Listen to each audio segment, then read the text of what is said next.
More evidence in the Simpson case, in the Chicago area anyway, apparently is over. It centered on the hotel where Simpson stayed during his brief visit here Monday. And then yesterday it shifted to a nearby field where police presumably searched for a murder weapon. Our team coverage continues now with Mike Parker. He's live near the O'Hare Plaza Hotel where Simpson stayed. Mike? Joan, within the past hour, as you probably heard, the district attorney in Los Angeles County, Gil Garcetti, announced that there is now sufficient evidence to proceed with the prosecution of O.J. Simpson. That information was probably given hours earlier, sometime this morning, to the two Los Angeles Police Department detectives who have been here in Chicago for the past 2.5 days to investigate the Chicago end in this case. That information they received on the telephone today was apparently enough for them to call off their decision and their plan to research this wooded lot. Last night, Chicago police assisted the LA officers in going over the woods across the street from the O'Hare Plaza Hotel. It was an apparent metal detector search for the weapon used to kill Nicole Simpson and Ronald Goldman.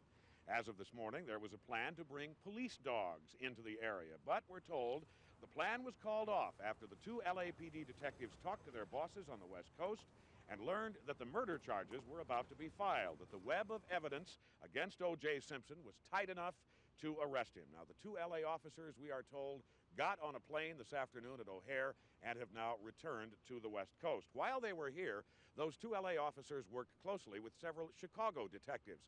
I talked with one of those Chicago officers this afternoon. He characterized the case against O.J. Simpson this way.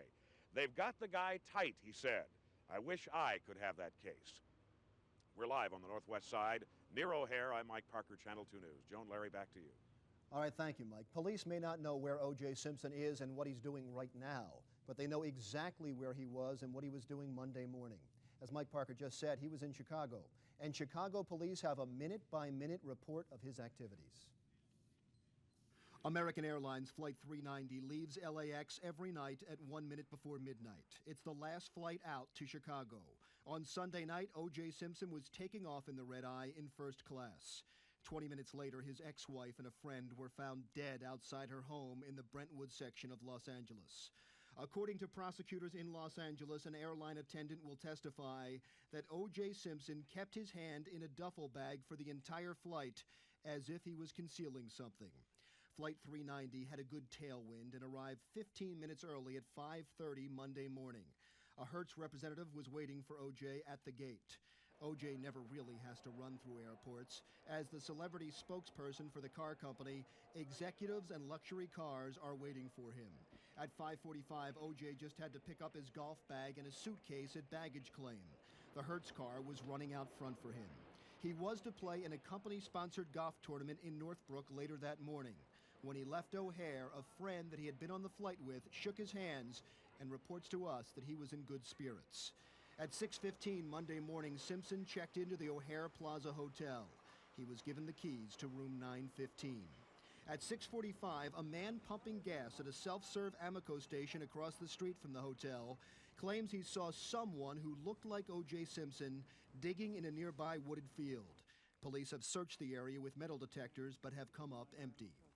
We know O.J. was in room 915 at 7 a.m. because that's when he got the call from the Los Angeles Police Department telling him his wife and her friend were murdered. The call lasted about a half an hour, with police telling Simpson they wanted him back in Los Angeles immediately for questioning. It was then that Simpson's attorney says O.J. shattered a bathroom glass in anguish and cut his hand, dripping blood on the floor and on his sheets. Just after 8, O.J. then made a series of 10 calls. The first person he called was a woman named Kathy in North Hollywood at 8:02. At 8:12, he called American Airlines to make reservations for a flight back to Los Angeles.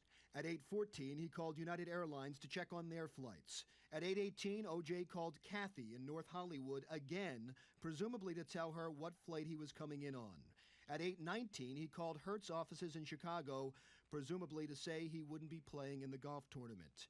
At 8:21, he called the West Los Angeles Police Division to tell them when he was coming in. At 8:22, he made a call to California that is not yet identified on police records. At 8:23, he called an unidentified woman in Los Angeles. At 8:25, he called Hertz locally again to ask for a car to take him to the airport. At 8:27, he called Hertz again about his car. At 8:30, hotel employees say Simpson stormed into the hotel lobby, agitated that his car wasn't waiting for him. He slammed his fist down on the counter. With that, his hand started bleeding again, and he asked the clerk for a Band-Aid. The Hertz car then showed up at 8:35 and rushed O.J. to the airport. At 9:15, O.J. was on American Flight 1293 headed back to Los Angeles. But the Chicago connection didn't end when O.J. left. The Chicago police showed up in room 915 at 12:20 on Monday and gathered evidence, including the blood-stained sheets, the broken bathroom glass, a torn-up piece of green paper with the name Joe Kokowitz written on it. Kokowitz is a Hollywood talent agent. The Chicago police also collected fingerprints and got blood samples from the bathroom floor. We will eventually see all the Chicago evidence in Los Angeles at the murder trial of O.J. Simpson. Of course, now there won't be an O.J. Simpson murder trial unless Los Angeles police find him. But we are told crucial evidence was found here in Chicago and at the hotel. And that testimony of both the attendant on the plane and passengers helped police come to a point last night where they were certain they were going to file charges against O.J. Simpson. Chicago police played a big part in this investigation.